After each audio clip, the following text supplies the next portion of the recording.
Ladies, gamers, and gentlemen, welcome to BelleNOiR Starcraft 2 casts on YouTube. It's been a couple days since I uploaded a good video of players duking it out in Starcraft 2, but we are back. Today it's going to be a game between Parting and HTOMario, and it's going to be taking place on Acheron Wastes. So here we have Parting spawning in the bottom right position, building a pylon inside his base. All is good. His turn opponent is going to be HTOMario, or just Mario for short, spawning in the top left location. Now I have no way of confirming this is actually Parting.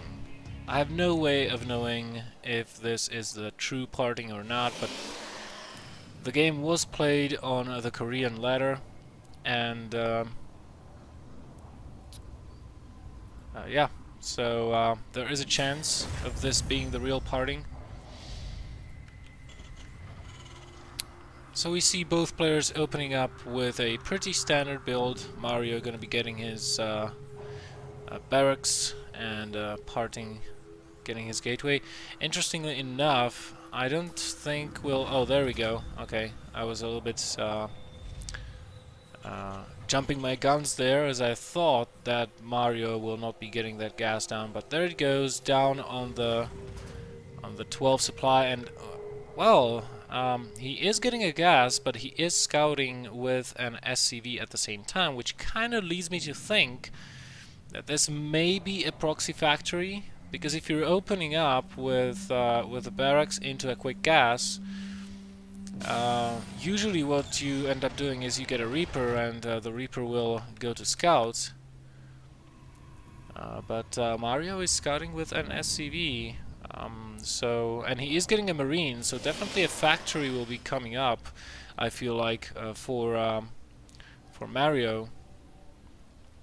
The SCV did get a scout of the entire base, sees the timing of the gas, sees the cybernetics core, and will proceed to engineering bay block his opponent, thus denying him the expansion. Nice cute little micro there on the SCV, cancelling and then continuing to build that engineering bay, and therefore avoiding the zappers of that probe. But the probe finally is going to chase the SCV away. That has 2 hits on it before it dies. And Mario actually not getting the factory, he's getting the reactor on the barracks and going to follow that up with a factory afterwards. And the Zod is going to start wailing away at this engineering bay. The mothership core is out and will position itself to defend any possible units that might be trying to make their way inside the main base again. Stalker is just about finished as well. No warp gate research just yet, but Parting should be able to start that up relatively quickly here. Interestingly enough, he's not doing that despite having the gas to do it. There is the natural expansion, and let's look what this factory is going to be doing here. Oh, so we have a starport actually following this up off of only 1 gas. Let us see what starts rolling off of that factory production line, because this is going to have quite an impact on the rest of the game. It's going to be Widow Mines, and since we do have a starport coming up behind this, we may see a Marine Widow Mine poke, or maybe a Widow Mine drop, a Marine drop, or a double-pronged attack. All those good things, but there is the Robo facility going up for Parting. So he should have observers just in time at around a 7-minute mark to detect those Widow Mines. The first Widow Mine is already out, second one in production. Not Starport, but obviously Medevacs being queued up. Now, for the time being, before these Widow Mines are going to be used offensively, they're going to be used defensively against any potential oracles that Parting might be thinking of sending in the way of his opponent. So far we are only on 1 gate and 1 robo, 2 sentries already out for Parting.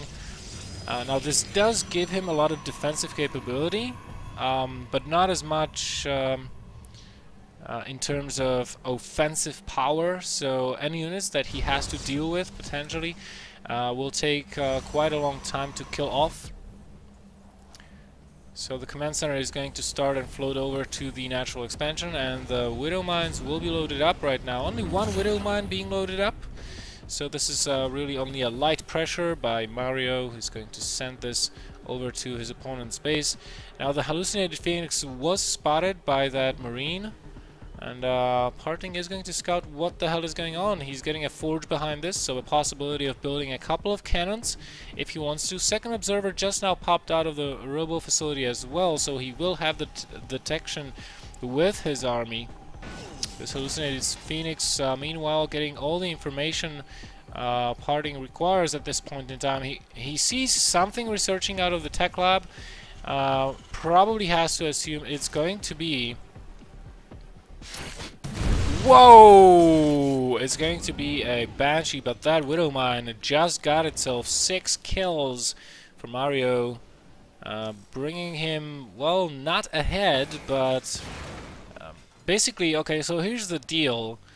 Mario killed 6 workers, but when you open like this as a turn player and delay your expansion a little bit, because you want to get that factory and the starport out as quickly as possible, you end up not having as many workers, so you have to do damage with the Widow Mine drop. So getting 6 workers is not quite enough. Mario will have to get a couple more kills if he wants to equalize the game on the economic front. Meanwhile, we see Parting getting the +1 armor, and interestingly enough, he's getting a Stargate. So let's see if this is going to be for Phoenixes. Phoenixes might be really good. There are a couple of Phoenix builds out there, and since there is already a Raven out, Parting will have to rely on hallucinations to scout everything his opponent is doing, and he's gonna be getting Void Rays. Wow, this is a very interesting choice, getting Void Rays, considering the opening of his opponent, 1-1-1 opening, so he already has the starport, and therefore will be able to start pumping out Vikings if he so chooses, and we already have a tank for Mario out. It seems like he's going to be playing mech. Let's see what Parting has seen. Yeah, he saw everything basically. He did manage to avoid that Raven detection range and did see all the factories. So actually getting Void Rays in this circumstance is a good idea because, you know, the turn player is probably going to be dumping most of his resources into factory production, not getting very many Vikings initially, so that should give Parting a little bit of a head start in the air. So he'll probably be getting a lot of Immortals, a lot of Void Rays, and then later on try to complement his army with Storms. We already see the Twilight Council almost finishing up, +1 armor, over 50% done.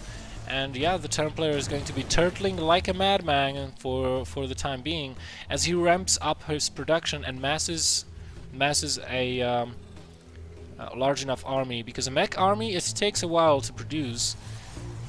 I'm not entirely sure about mech being viable in TVP still.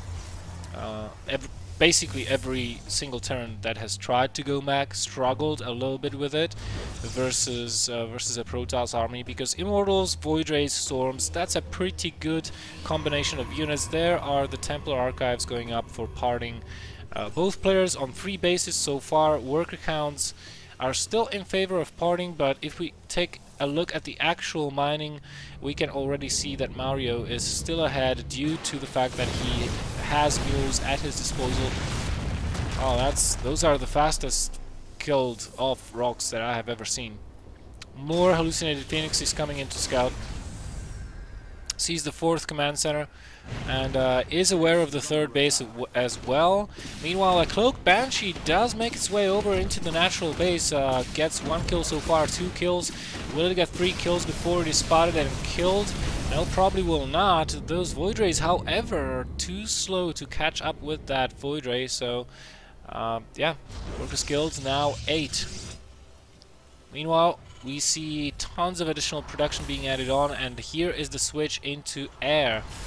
from the Terran player. This is something that you pretty much have to do if you go with a mech play. You should definitely at one point in the game transition into airplay.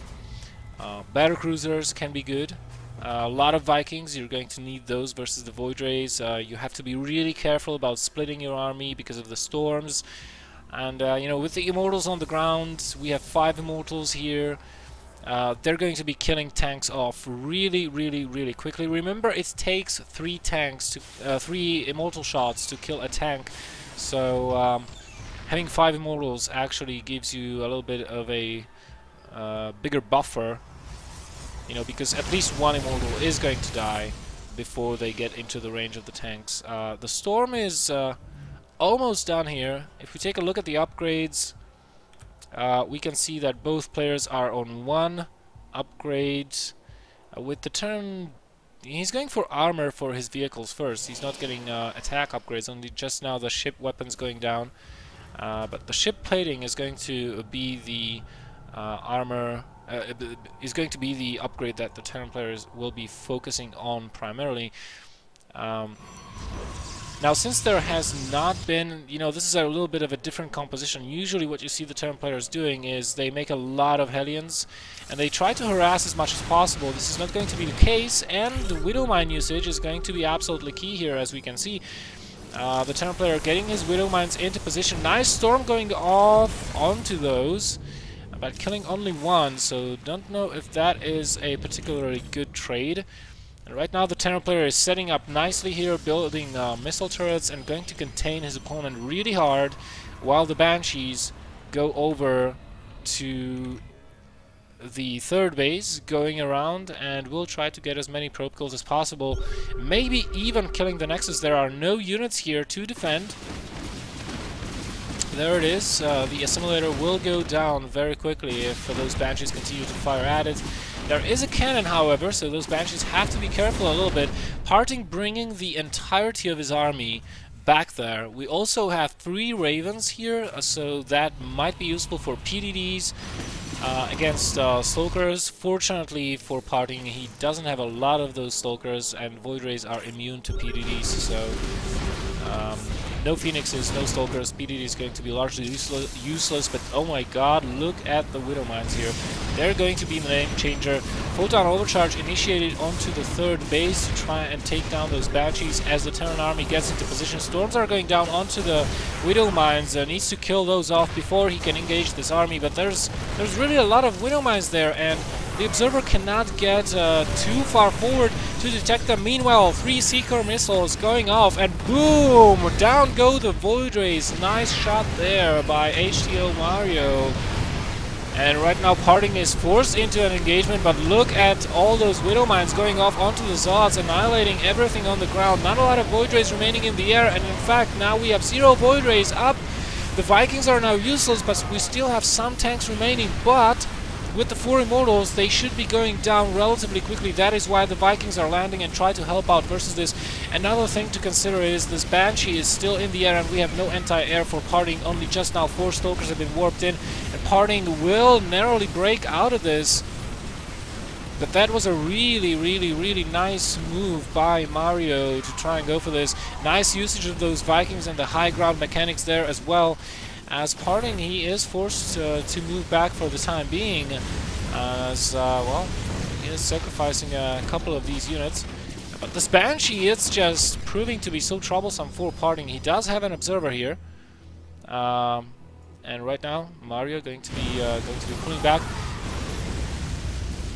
Insane how that Stalker survived the journey from all the way from Parting's bases across the map to the front of HTOMario. So right now, let us see where we are at. It's 2-2 upgrades for the Protoss player, 1-2 upgrades for the Terran. How many Stargates do we have?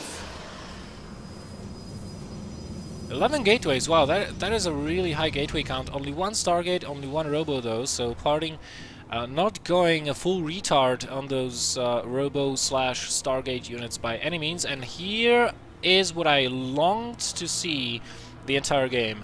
mass Hellions going to go ahead and start frying some probes. We can see that Parting does not have a whole lot of them. 63 probes is below saturation on 3 bases, and he's got 4 bases. Of course, the gas is going to be way more important for him than the minerals, but still, if Mario can somehow kill many probes, let's say like 10 probes with these Hellions, it's still going to be worth it, because that will cut down on Parting's mining considerably. He does have a sizable bank though, but the Terran player is maxed. Problem for the Terran player is that he's maxed on Hellions for the most part, and he has to look for an avenue of approach. Oh my goodness, that's a lot of Stalkers, and these Hellions will not push through here. Look how many of them died there.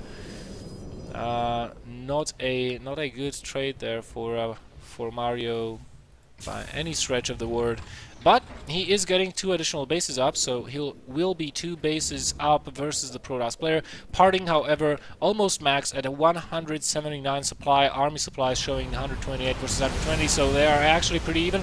And now, at this point in time, those Hellions are going to be largely useless. Another Seeker missile killing one Void Ray there and heavily damaging the other. Can the Hellions prevail versus the mass Immortal Stalker army that Parting has here right now with Blink? It's going to be really tough. Vikings a dead supply in the air as well right now, as there is nothing in the air to shoot at. The Banshees are going to be really crucial here. There's still 7 of them in the air, 6 excuse me, and they're wailing away at these Stalkers. I don't know if there is actually any detection here for Parting. It doesn't look like it, and Parting has to pull back. Nice fight there between these 2 guys. And yeah, Parting needs desperately another observer. He does have one here, so he can blink forward and start killing these Banshees. Gets 2 of them, only 4 remaining, and still more Hellions coming out, 11 at a time. But the upgrades are so in favor of the Protoss player. I do not know if Mario can push this back, but for the time being, it looks like he can. Between the Widow Mines, the Banshees, and the Hellions providing buffer for the Banshees, the Stalkers cannot do that much, and will have to pull back for the time being. Economy-wise, we can see that Mario is mining way more than Parting is, and his bank is growing with every passing second. Let us see. Parting probably will try and go for this base here. He doesn't know about any of those 2 bases though, but he might just try and go for it, snipe the planetary really quickly and then get away. Remember, he does have Blink Stalkers, so that gives him the mobility advantage. Void Ray is probably going to get shut down very quickly here. Parting doesn't get the base and has to pull back and is forced to fight. There are Charge Lots and Archons now joining the fight, and the Widow Mines did weaken a lot of this army. Half this army is in the red or orange, and with 11 Hellions at a time worth production, Mario is holding on and switching into Thors right now, relying on the beef of his army to try and beat the Protoss player. He did notice, of course, that there is a lack of Immortals in the composition of Parting. Parting only just now replenishing those, and he really should be taking a 5th base relatively shortly here, as he still tries to get this planetary down, but will it be worth it? Looks like not. Parting losing quite a lot of units here, trying to fight again. There goes the scan and picks up the observer, which means these Banshees are undetectable, but here come 2 additional observers for Parting, and even though he does have enough to take on the Banshees, there's just too many of them. Look at this! 14 Banshees in the air and not enough Stalkers to deal with that. And with the Thors coming in, I don't think Phoenixes will be as useful as Parting hopes. Neither, as he loses this attempted expansion at the 2nd o'clock position. HTOMario, for the time being, pulling back, trying to regroup with his army, even getting durable materials? Really? Wow, he's really playing this well. I like this. So, being denied the base at the 2nd o'clock or 2 o'clock position, Parting tries to go for the 7 o'clock here in the bottom of the ramp. And Mario just continuously maxed out, and he's getting more and more upgrades. Look at it. Look at the upgrades for his mech. He's on +3 attack for his ship weapons, +3 plating. Those are joined, so both air and ground mech army for the Terran player now has 3 armor. And well, parting, he has 1 Phoenix here, gonna be shut down by the Thors. But 2 Thors are probably going to be caught out of position. There goes the aggressive blink and takes a 1 Thor. Will he take out another? Probably yes, but the army is coming back. Storms land on the Thors though, helping out the Zealots deal the damage they need to. Oh, and that was a really good storm on all of the Banshees. Is it enough though? I don't think it is. And parting, forced to GG out of the game, ladies and gentlemen. My name has been BelleNOiR. Thank you very much for watching. This is how you play mech. I feel like this was a really entertaining game. Now again, I don't know if that was the real parting. Probably not. But it was a really, really nice game to watch nonetheless. If you guys enjoyed, hit the like button. And if you have anything to say to me, that's the comment section below the video. Thanks for watching. See you next time. And just remember to storm first and ask questions later.